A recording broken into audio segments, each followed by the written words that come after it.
En este vídeo vamos a ver un repaso del ciclo contable. Veremos todos los pasos que tenemos que hacer con esta hoja de resumen que tenéis también adjunta en la unidad para que la podáis consultar y usar más adelante si la necesitáis. Lo primero que tenemos que hacer en un ciclo contable es la apertura del ciclo contable, que puede ser por un asiento de apertura de una contabilidad que venga de otro año o por una constitución cuando la empresa es nueva. ¿Y qué tenemos que hacer? Pues poner cada cosa en su sitio, es decir, los saldos iniciales en las cuentas. En las de activo el saldo inicial lo tendremos siempre en el debe y en las de patrimonio neto y pasivo siempre estará en el haber. Lo primero que tenéis que recordar es que nunca vamos a tener cuentas de grupo 6 o grupo 7 en un asiento de apertura. ¿Por qué? Porque estas cuentas se crean a medida que se van realizando gestiones en la compañía, no en la apertura. En la apertura simplemente traemos saldos o del balance de cierre o de una nueva constitución de la empresa. Si venimos del año anterior, cogemos el balance de cierre y cada cosa que nos pone allí tenemos que abrir nuestra T, nuestro libro mayor, indicando, pues por ejemplo, la 572 bancos con el saldo que hay en el banco en el debe, la 570 que es caja con el saldo inicial en el debe, la 400 que son proveedores con el saldo inicial en el haber y así con cada una. Todo esto que ponemos en el libro mayor, en las T's, tenemos que hacerlo también en un asiento, que será el primer asiento de nuestro ciclo contable, que será el asiento de apertura. Pensar que ahora con los programas informáticos esto en realidad no se hace a mano, viene ya o de información que viene del año anterior o se genera automáticamente con el propio cierre, ni siquiera lo vemos en muchos programas. Pero os puede pasar que tengáis que hacer el traspaso de contabilidad de un programa a otro programa informático y ahí sí que se cargan saldos iniciales y en el fondo lo que se hace es como introducir un asiento de apertura inicial. Los saldos siempre los vamos a tener en las cuentas grupos 1 a 5 y se va traspasando de año en año. Evidentemente, si yo tengo 100 euros a 31 de diciembre, el 1 de enero seguiré teniendo 100 euros si no ha pasado nada extraño. Bien, una vez tenemos este asiento de apertura, lo siguiente que tenemos que hacer son todos los asientos de gestión y del ejercicio contable en sí. Tenemos, recordemos, asientos que solo afectan al balance, que estarían en los grupos 1 a 5 exclusivamente y que no modifican el resultado de la empresa. Al final yo puedo comprar una máquina y pagarla con dinero cash o comprar una máquina y no pagarla y solo estoy moviendo cuentas de grupos 1 a 5. En esos casos no hay resultado de la empresa, no se está modificando, la empresa no tiene ni más ni menos recursos propios. En cambio, cuando meto las cuentas de gestión, que son las de los grupos 6 y 7, ya tengo asientos que modifican el resultado de la empresa y que generan o un beneficio o una pérdida. Os recuerdo aquí, de los asientos de balance, acordaros que yo en mi código de colores los pongo a las cuentas de activo en verde, el saldo inicial va en el debe y suben por el debe y bajan por el haber. Las cuentas de patrimonio neto y de pasivo que yo pongo en color azulito suben por el haber y bajan por el debe y el saldo inicial siempre lo vamos a poner en el lado por el que suben, en este caso en el haber.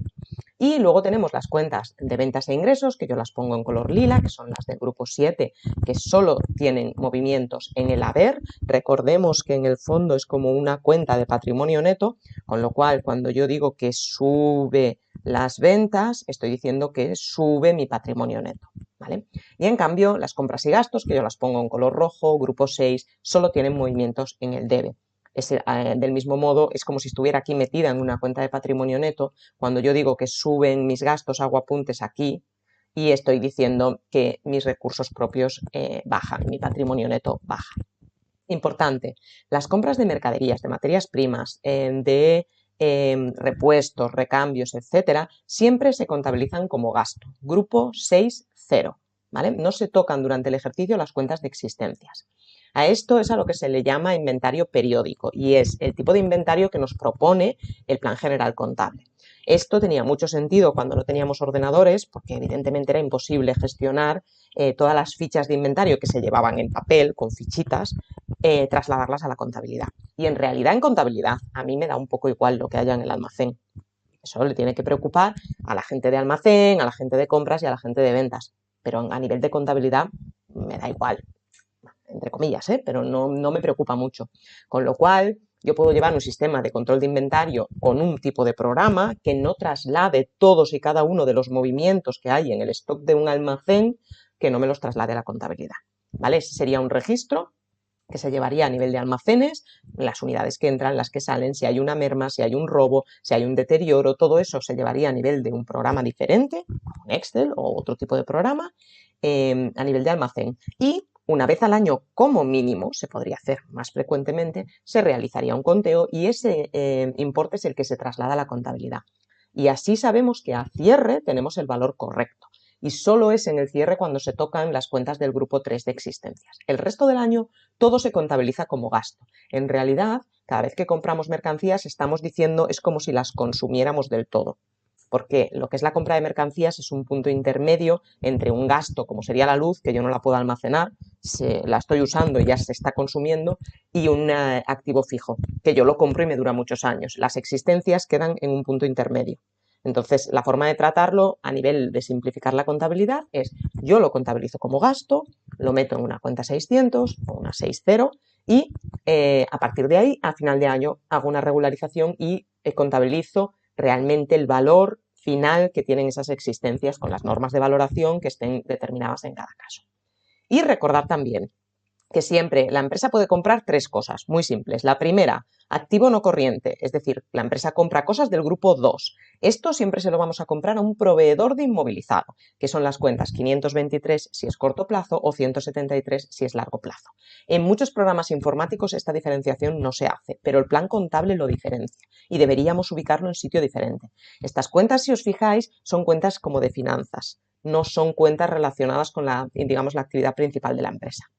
Las existencias, si compramos mercaderías, materias primas, recambios, todo lo que son cosas que luego van a tener una cuenta en el grupo 3, cuando las compramos van a ser un gasto y lo tendremos en grupo 6, 0. Y se lo compramos a un señor o una señora que es un proveedor, cuentas 400. Y por último, otros gastos, la luz, el agua, el servicio de abogacía, la consultoría, la asesoría, peritajes, todo ese tipo de cosas, docencia, todo ese tipo de cosas entrarían dentro de gastos del grupo 6.2, tenéis todo un desglose, gastos de publicidad, de marketing, de transporte, etcétera, y esos son acreedores por prestación de servicios y los tenéis en el grupo 4.1.0. Importante porque si no sabéis lo que estáis comprando vais a clasificarlo mal y están desglosados de forma diferente en el balance de situación. Por último, contabilizamos todas las cosas de todo el año y llega el final de año y hay que cerrar las cuentas. Con lo cual, lo primero que hacemos es calcular el resultado de la empresa, el beneficio o pérdida. En realidad, esto tiene un proceso que consiste en cerrar todas las cuentas del grupo 6 y 7, calcular el saldo, llevar ese saldo que añadimos, esa línea que añadimos de saldo en el libro mayor, llevarla también a un asiento y cuadrar ese asiento que no va a cuadrar, con todas las cuentas del grupo 6 y todas las cuentas del grupo 7 que se cierran contra una cuenta del grupo 129, que podrá tener movimiento, el saldo o el movimiento en el debe o en el haber según si es pérdida o beneficio. Si os liáis o tenéis dudas, pensar siempre un poco en el cuento a la vieja. Yo calculo las cuentas de ingresos, cuántos ingresos he tenido, ingresos totales, sumo todos los ingresos de ventas, los saldos de las cuentas de ingresos y le resto los saldos de todas las cuentas de gastos. Y esa diferencia me tiene que dar lo mismo que me da el asiento, porque si no algo me he dejado por el camino. ¿Vale? Yo cuando lo hacemos en papel siempre recomiendo que por una parte hagáis las cuentas del grupo 6 y 7 en una hoja o en una parte de la hoja y en otra parte las T's de los grupos 1 a 5 para no mezclaros y que no se os quede por ahí perdida alguna cuenta de gasto o ingreso y os fastidie el ejercicio. ¿Vale? Al final, cuando ya calculamos el resultado, esta cuenta 129, que es la cuenta de resultados, la tenemos que cerrar y llevar el saldo al balance de situación de cierre. Igual que lo hacíamos las primeras veces por el cuento de la vieja, sin hacer ese proceso de forma correcta, haciéndolo correctamente lo que hacemos es que este saldo, le calculamos el saldo igual que cualquier cuenta del grupo 1 a 5 y con ese asiento de cierre, calculando ese saldo, vamos a calcular también y a sacar el balance de situación de cierre. Igual que en el de apertura ponemos cada cosa en su sitio, por tanto, las cuentas de activo van a tener los movimientos en el debe y las cuentas de pasivo y patrimonio neto van a tener los movimientos, los saldos en el haber, en el asiento del cierre están al revés porque estamos cerrando. Por tanto, las cuentas de activo tendrán en el haber, las cuentas de pasivo tendrán y patrimonio neto lo tendrán en el debe y solo la cuenta de resultados puede tener en los dos lados porque depende de si es beneficio o pérdida. Al final tenemos que dejar todas las cuentas de la contabilidad saldadas, pasar todas las páginas de nuestro libro mayor, todas las T's, ir cerrando una tras otra hasta que todas esas cuentas nos queden cerradas y el ciclo, la contabilidad cerrada, podamos sacar nuestro balance de situación, nuestra cuenta de pérdidas y ganancias, nuestro estado de cambios en el patrimonio neto y nuestro estado de flujos de efectivo si es necesario, y nuestra memoria para presentar nuestras cuentas anuales al registro como nos marca la ley y poder dar por cerrado todo el proceso.